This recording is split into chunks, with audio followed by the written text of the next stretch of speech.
Cristo está buscando obreros hoy que quieran ir con Él. Cristo quiere mensajeros hoy que anuncien su verdad. ¿Quién dirá, Señor, yo listo estoy, haré tu voluntad? El tema realmente que quiero tocar con ustedes esta mañana es los sufrimientos de la vida, los sufrimientos de esta vida y nuestra fe. Y por supuesto, ¿verdad? Como temas que nos gusta tocar, como hermanos en Cristo, nos gusta juntarnos, nos gusta comer juntos, nos gusta de alguna manera, ¿verdad?, de celebrar como una familia, ¿verdad? Pero en todo eso nunca se nos escapa la realidad de que siempre hay alguien sufriendo. Ser humano realmente es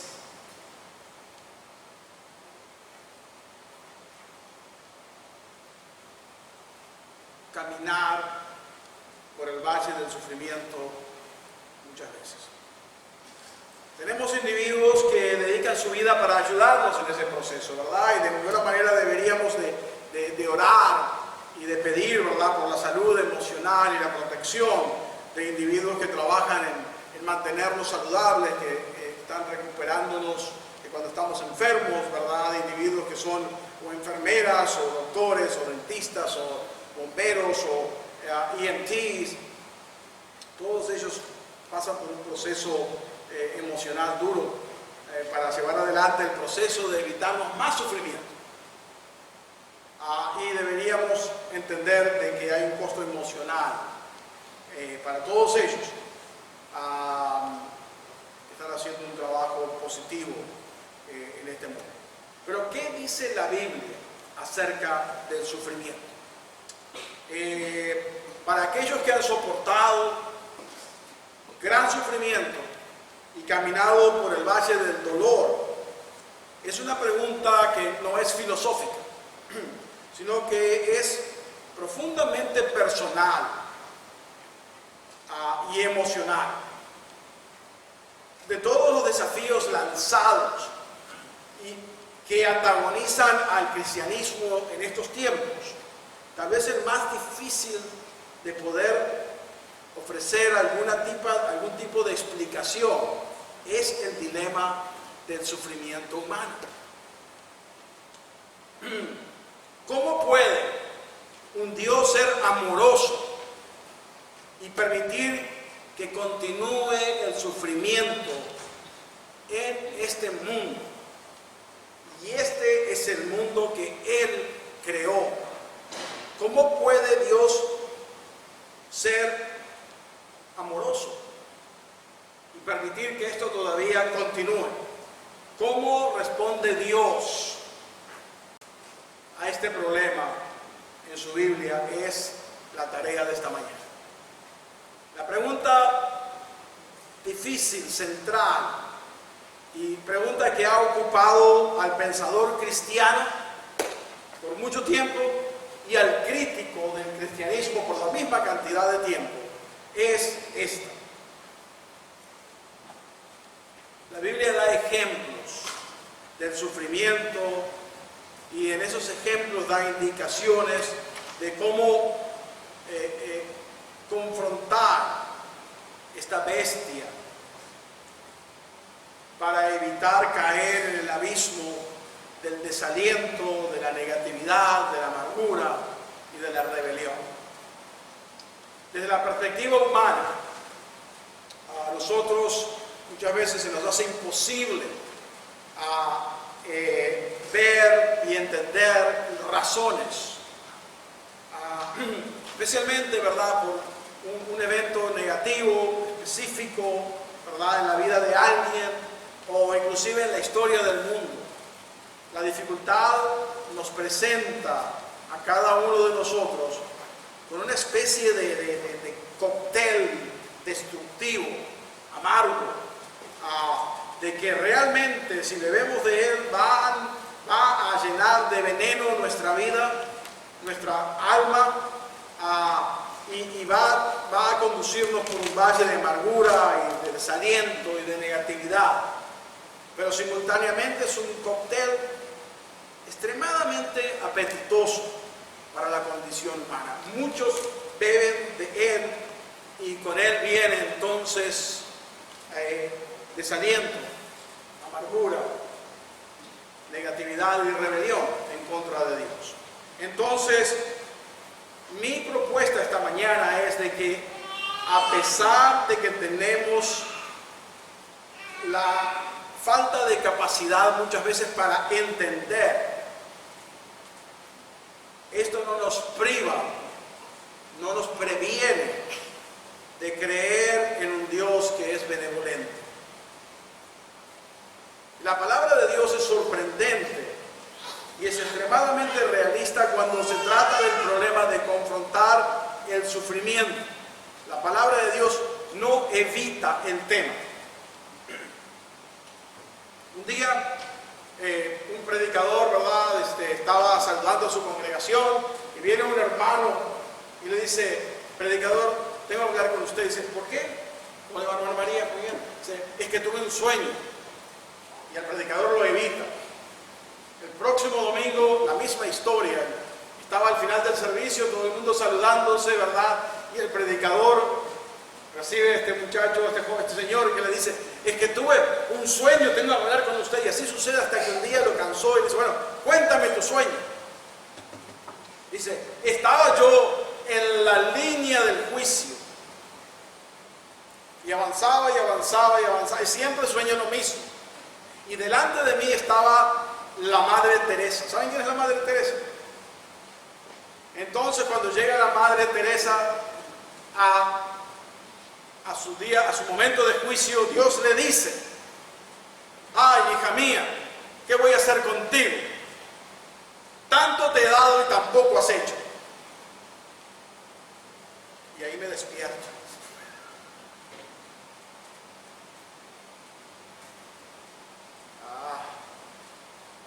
A veces, ¿verdad?, tenemos que Dios nos da demasiado.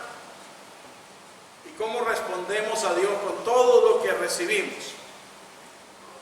Entonces, muchas veces tenemos que apreciar quién es Dios en nuestra vida, cuán benevolente Dios es, y todavía tener un espacio para poder confrontar cosas que no entendemos en su plenitud. La palabra de Dios es sorprendente en cuánta información nos da acerca de cómo confrontar el sufrimiento. La Biblia dice en todo un libro acerca de este problema. Es el libro de Job. En este libro, que se acerca de un hombre llamado Job. Es una lectura difícil. No pienso que todo el mundo lo ha leído. ¿Todos hemos leído el libro de Job? Si no lo ha hecho, es una lectura difícil. Léalo, no es muy largo. Pero Job, su historia comienza con un acto en el cielo, ¿verdad? Un acto que yo pienso que fue escrito para el beneficio suyo y mío y de ustedes, para el lector, ¿verdad? Que nos da un montón de información de fondo acerca de por qué Job ha sufrido tanto. Hasta donde sabemos, Job nunca se enteró de esta acción en el cielo. Y ninguno de sus amigos tampoco supo nada acerca de lo que nosotros podemos leer en las primeras páginas del libro de Job.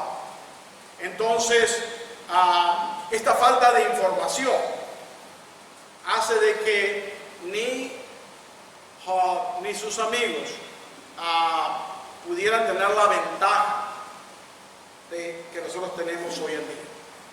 Entonces, ellos con una intención racional tratan de explicar el sufrimiento horrendo que afligió a su amigo Job.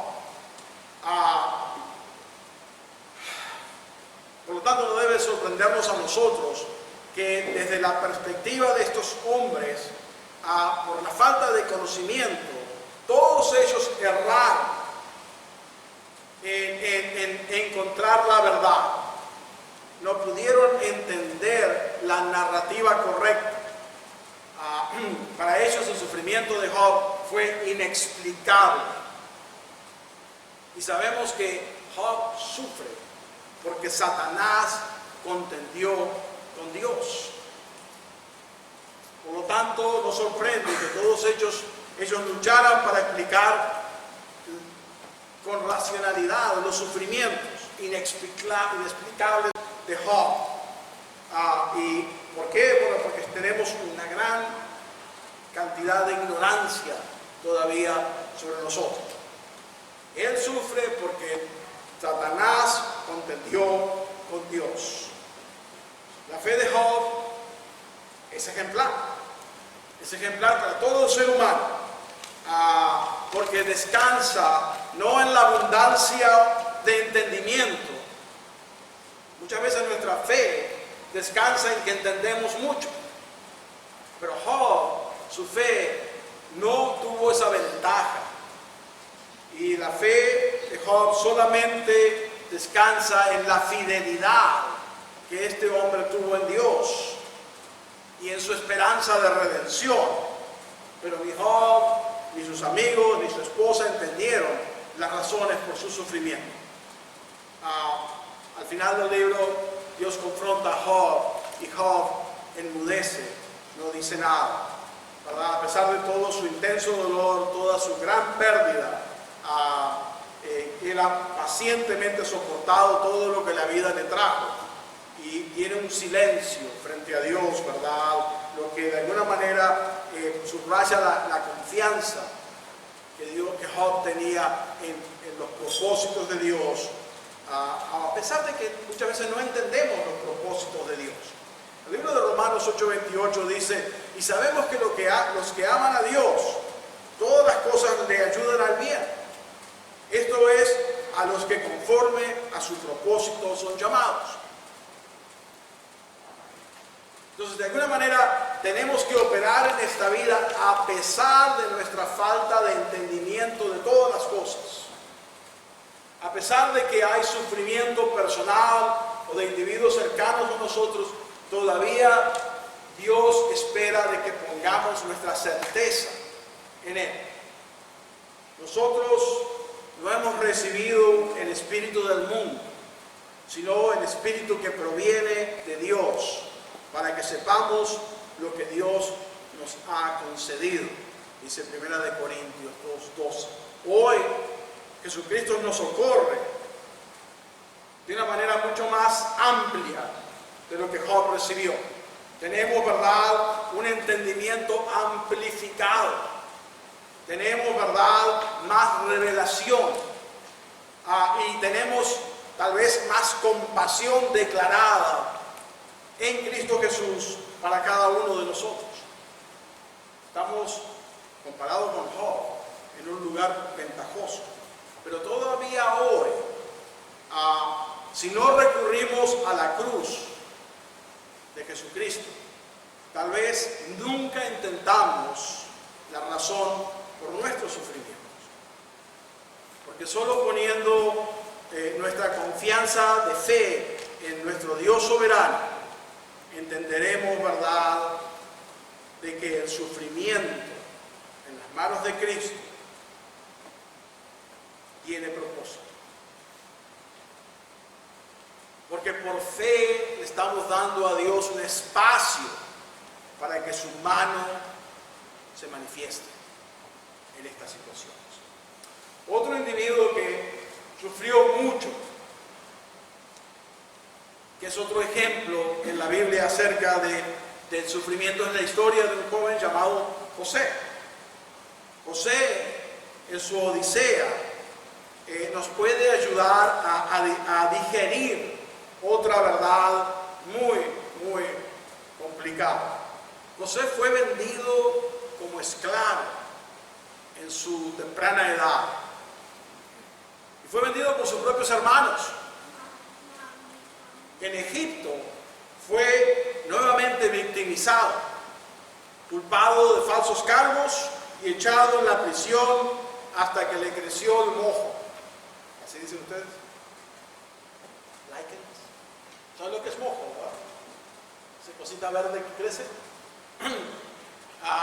Entonces este individuo fue victimizado por sus hermanos, por los egipcios, ¿verdad? Pero José en todo esto lo vemos aferrado a su fe, tratando, ¿verdad?, de sufrir, pasando por su sufrimiento, aceptando de que Dios estaba con él, a pesar de que tenía una falta de fortuna inmensa. Todo lo que hacía, ¿verdad?, terminaba complicado para la vida de este joven. Pero se sometió a Dios hasta que Dios providencialmente actúa de la manera más sabia posible. Como resultado de la dependencia de José a través de su periodo de amargura, su dependencia en Dios, a través de sus dificultades, su esperanza de que siguiendo o buscando la gracia de Dios, Dios iba a manifestarse en algún momento. Vemos de que lo que sucede en su vida es extraordinario. La gracia y el poder de Dios hace de que José providencialmente sea promovido a gobernador de la nación de Egipto, siendo, verdad, en importancia solamente superado por el faraón. Y sabemos que en el corazón José se aferró a su fe y aceptó su infortunio y se sometió y reverenció a Dios hasta que Dios ejecuta su providencia. Dios revela su soberanía y José se encuentra por gracia divina en una posición de poder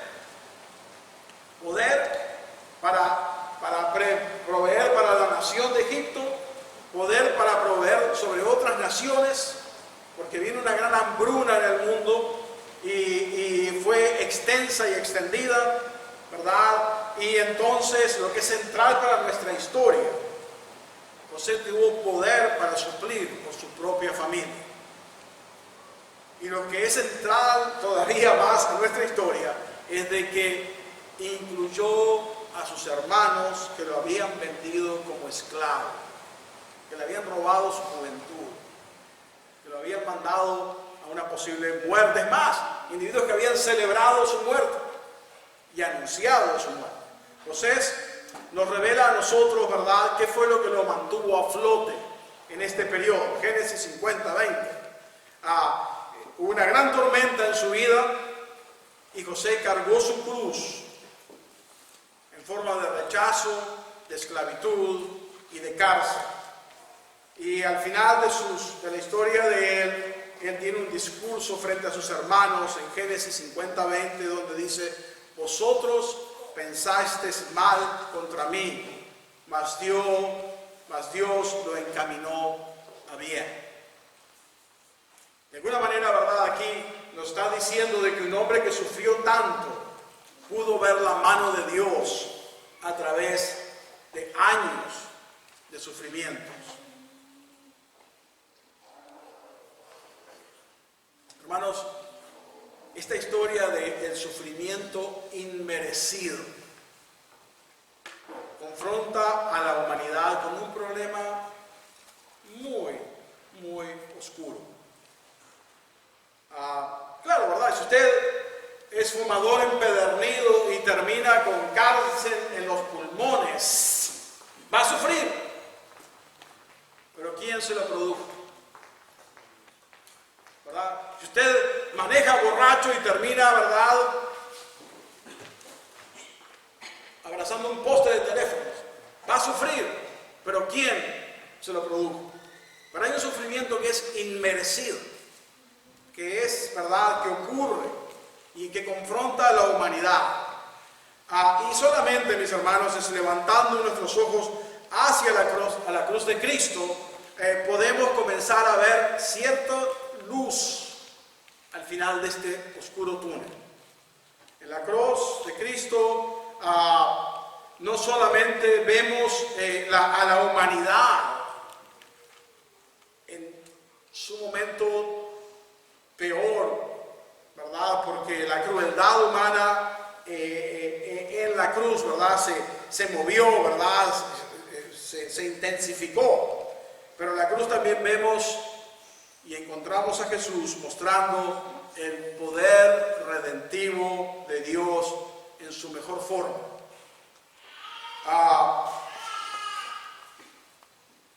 Los discípulos no podían hablar de la resurrección si no aceptaron la necesidad divina del sufrimiento y muerte de Cristo Jesús. Eso fue el tema de la mañana, ¿verdad? Hasta que sí aceptaron, ¿verdad?, de que Cristo era el Mesías, pero tuvieron dificultad en aceptar su muerte.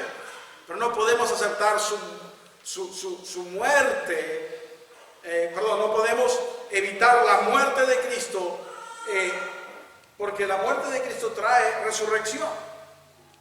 Entonces, si aceptamos que Cristo murió por nosotros, aceptemos también que su sufrimiento es lo que da razón, redime el sufrimiento de nuestra vida. Entonces, si aceptamos que Cristo murió por nosotros, aceptemos que también resucitó por nosotros. Vengan conmigo a 1 de Pedro 4:1.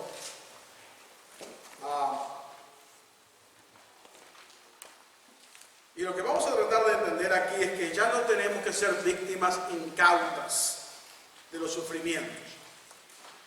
Los sufrimientos en nuestra vida pueden ser usados para avanzar nuestra fe en Dios, nuestro entendimiento del amor de Dios y para entender mejor el Evangelio de Dios. Dice entonces aquí que puesto que Cristo ha padecido por nosotros en la carne, 1 de Pedro 4:1, vosotros también, amados, del mismo pensamiento, pues quien ha padecido en la carne terminó con el pecado. Entonces, basado en esto, mis hermanos, ya no podemos ser víctimas incautas de los sufrimientos, sino que tenemos que entender de que nuestra fe nos permite entender de una manera que el mundo no entiende. Dice que Cristo terminó con el pecado. Lo que está diciendo es de que Cristo terminó con el poder absoluto, paralizante, destructivo que el sufrimiento tenía sobre nuestra vida. Entonces, el hecho de que Cristo haya sufrido en la cruz nos permite entender de que Él usó la cruz para que a través de su sufrimiento se manifestara la gloria de Dios. Cuando vemos a Jesús tomando su cruz, y la cruz es un símbolo de pecado, Él la va a transformar en una fuente de sanidad y salvación, un símbolo de odio. Va a ser de alguna manera transformado en un símbolo de amor por la humanidad. En el medio de la oscuridad y la crueldad, la cruz entonces se transforma en una fuente de luz y amor para la humanidad. En Cristo, este símbolo de sufrimiento es transformado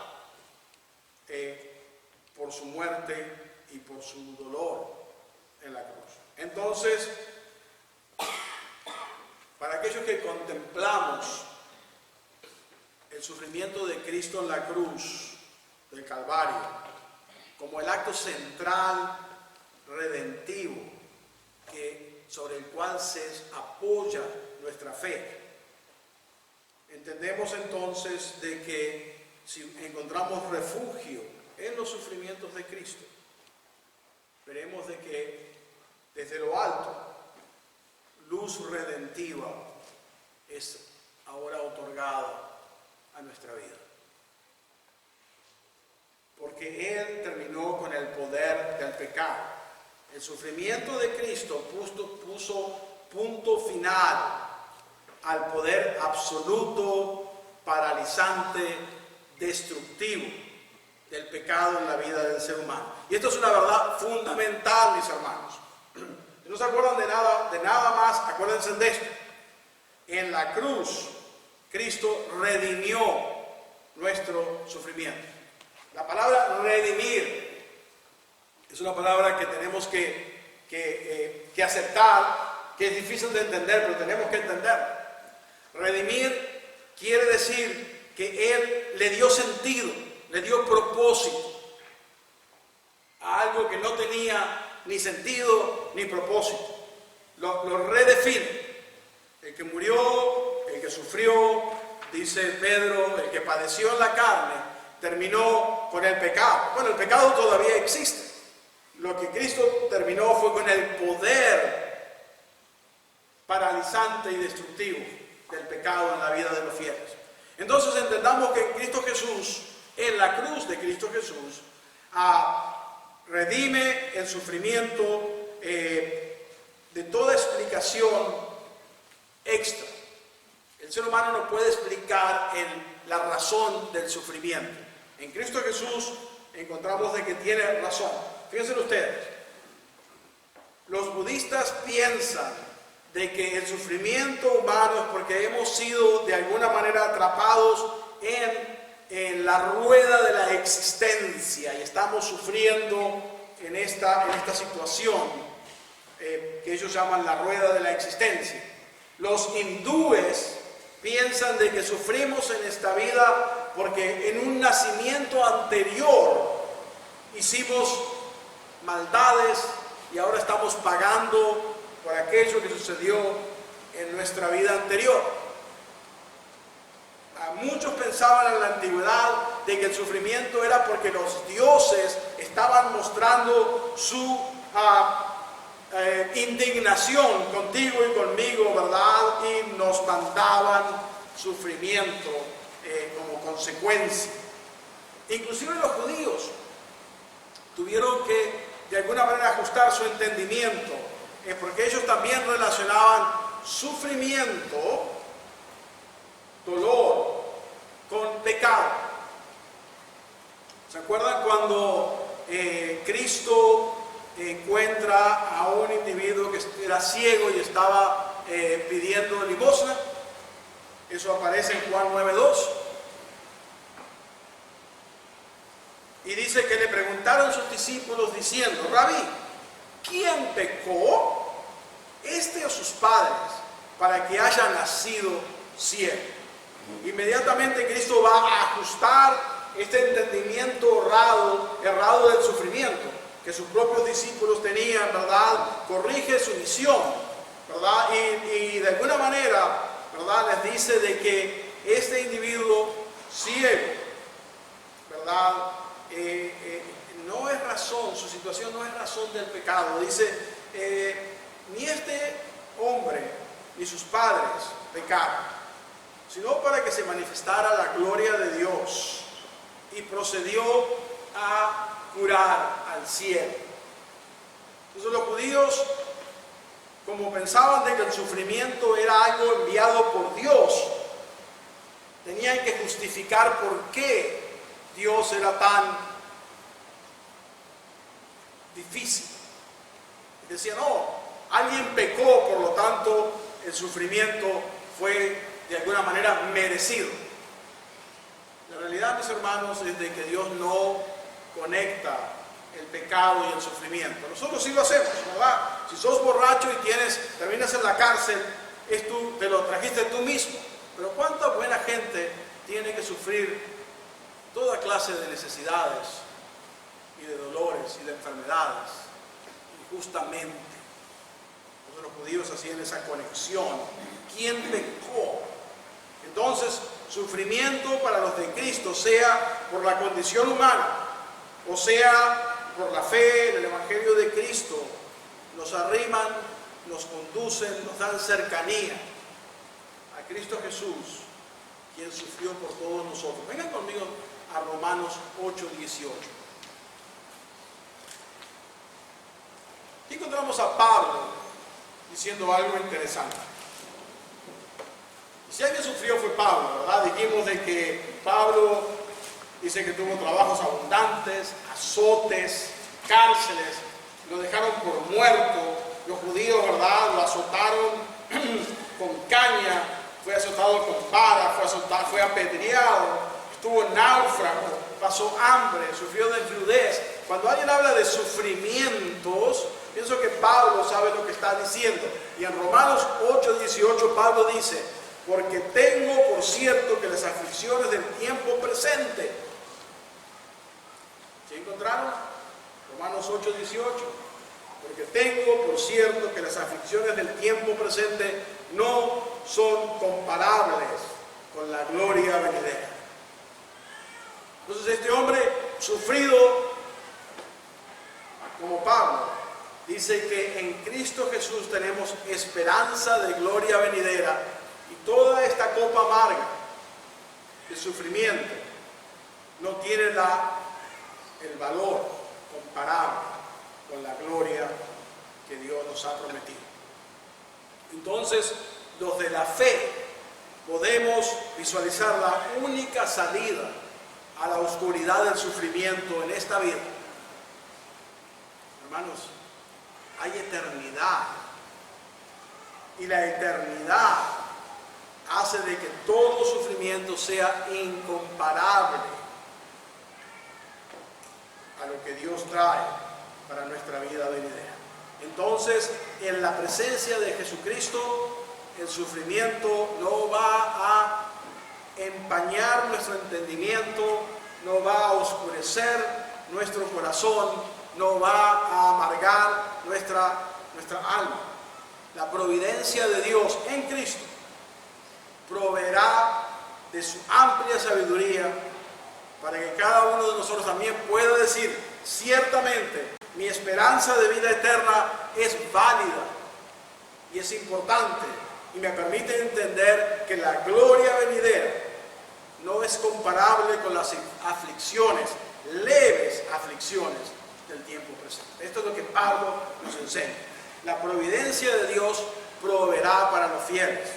Todo esto hace eco de los versículos que Pablo muchas veces escribe, ¿verdad? Muchas veces cantamos versículos que son escritos por Pablo, ¿verdad?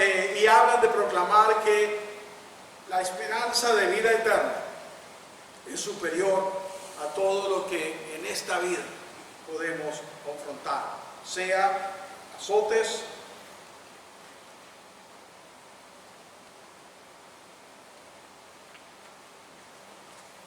apedreamientos, no sé cómo se dice, lapidaciones, naufragio, hambre, desnudez. Todo eso lo sufrió Pablo y llegó a esa conclusión. Como individuos de fe, hermanos, y esto es un mensaje para individuos de fe. Para los de la fe, nos gozamos, nos educamos y contemplamos de que aquello que el discipulado trae a nuestra vida es superior a lo que la vida trae a nuestra vida. Podemos enfrentar dificultades grandes y difíciles. Ciertamente, vida en Cristo no es inmunidad para las dificultades. En Cristo tenemos paz durante las dificultades. Por ello puede Pablo escribir sus ideas, poner en papel sus meditaciones, sus pensamientos, como lo hizo en 2 Corintios 4:17. 2 Corinthians 4:17. Porque esta leve tribulación momentánea produce en nosotros una cada vez más excelente y eterno peso de gloria. Lean conmigo 2 Corintios 4:17 y entiendan que Pablo está diciendo: hermanos, si no padecemos, no vamos a crecer espiritualmente en gloria. Porque esta leve tribulación momentánea, ¿sabes cuál es la leve tribulación momentánea? Tu vida. Nuestra vida es una leve tribulación encarcelaron, le echaron falso testimonio, lo traicionaron, lo quisieron, ¿verdad?, asesinar. Esta leve tribulación momentánea, toda esta carga produce en nosotros una cada vez más excelente y eterno peso de gloria. Si le pudiéramos preguntar a nuestro hermano Pablo, hermano, ¿sus aflicciones cambiaron su pensamiento? ¿Es todavía realmente su idea de que el cielo realmente es algo que sobrepasa todo este golpe y todas estas dificultades? ¿Qué nos diría Pablo? Probablemente, ¿verdad?, a los pensamientos más profundos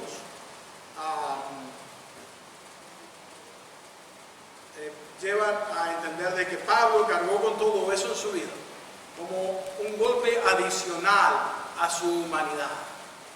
A Pablo también le dolieron los dientes, le salieron ampollas en los pies. Pablo también, ¿verdad?, sufrió de problemas de digestión, sufrió de problemas de visión, se le cayó el pelo. Todo lo que le sucede al ser humano le sucedió a Pablo. Y adicionalmente el hombre cargó con el costo adicional del discipulado. Un gran número de sacrificios es hecho en el nombre de Cristo por los de la fe.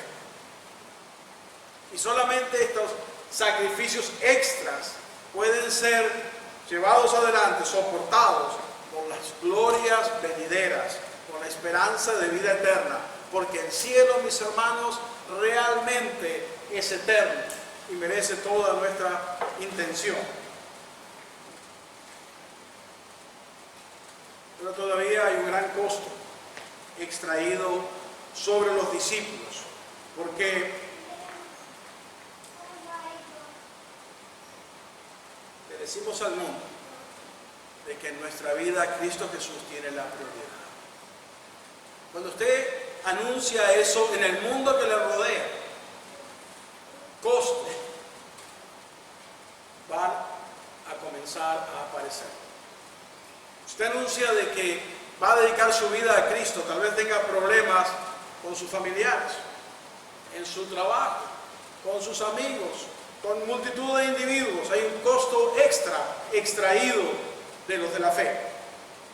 Pero mis hermanos, Cristo tiene que ser prioritario, inclusive sobre la familia, inclusive sobre lo que el mundo ofrece como alternativa a Cristo Jesús. Lucas 9:23 y 24 dice: y decía a todos, si alguno quiere venir en pos de mí, niéguese a sí mismo, tome cada día su cruz y sígame.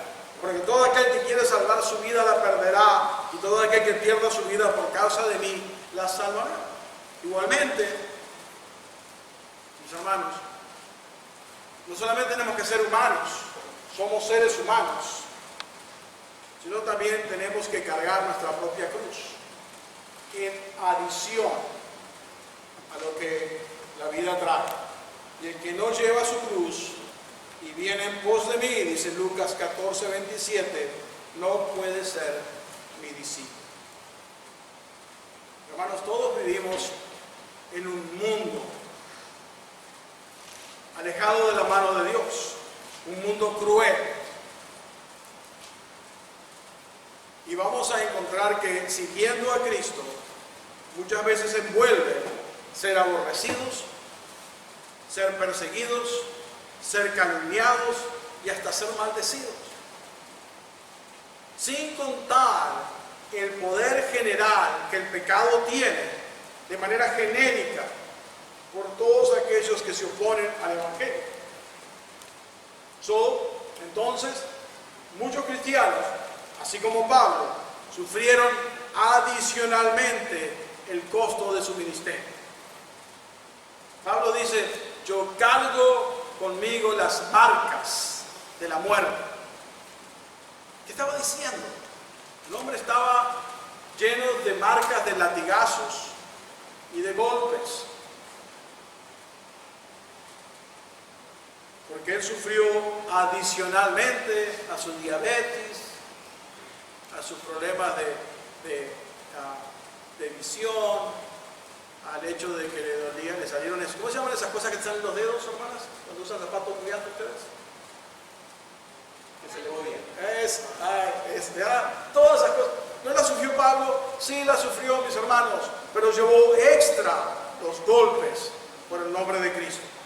¿Quién enferma y yo no enfermo? Dice Pablo. ¿A quién se le hace tropezar y yo no me indigno? En 2 Corintios 11:29.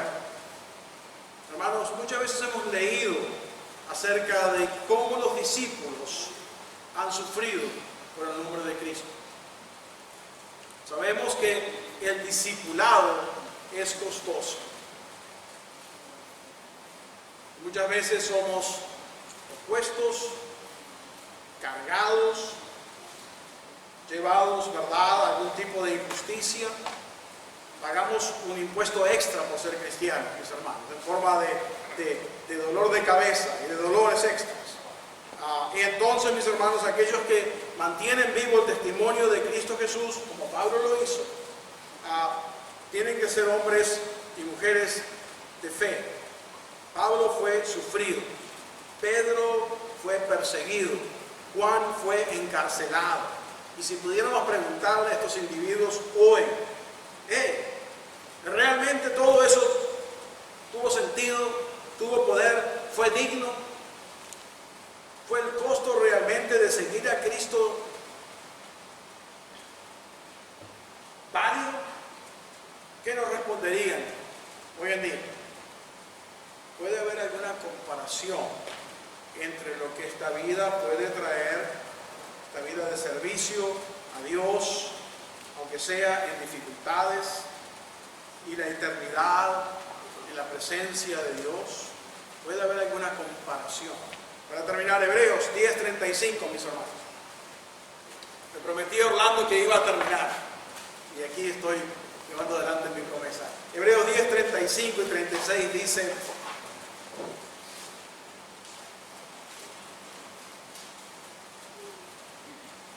no perdáis pues vuestra confianza, que tiene grande galardón, porque os es necesaria la paciencia, para que, habiendo hecho la voluntad de Dios, obtengáis la promesa. Aunque en esta vida no todo salga como tú tenías planeado, mis hermanos, no es el fin. Hay una historia superior, más grande, una historia inmensa que todavía está siendo escrita. Cristo retornará y en su presencia todo aquello que fue tristeza, pena y dolor va a volverse pasajero y olvidado. A la luz de la eterna salvación, todo sufrimiento en esta vida será transformado en algo momentáneo. Hermanos, y a medida que toleramos el dolor y el sufrimiento, no solamente en nuestras vidas, pero también en las vidas de aquellos que amamos, con los que nos relacionamos, inclusive con los que estamos investidos en el mismo ministerio, tenemos que alentarnos unos a otros para nunca perder de vista el hecho de que a través de este valle de dolor y de tristeza y de llanto tenemos esperanza de vida eterna. Y que a pesar de que estamos sufriendo, caminamos bendecidos por la sangre de Cristo Jesús. Y porque Cristo se levantó de su tumba, porque Cristo resucitó al tercer día para reclamar victoria permanente sobre el sufrimiento y la muerte. Podemos hoy en día adorar su nombre en nuestras vidas. Podemos proclamar el nombre de Cristo desde nuestras vidas.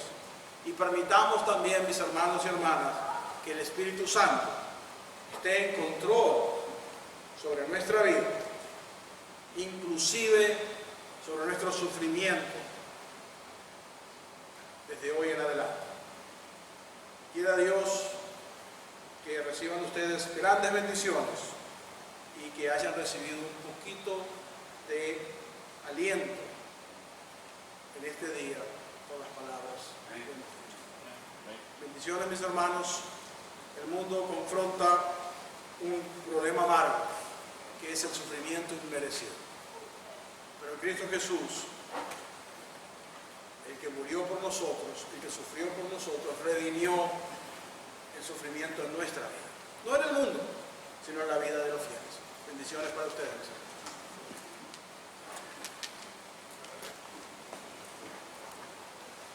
Señor les bendiga, mis amados hermanos. Vamos a entonar un himno para la honra y gloria a Dios. Vamos a entonar el número 43. Por Cristo firmes. Número 43. Todos lo tenemos, cantemos todos. Está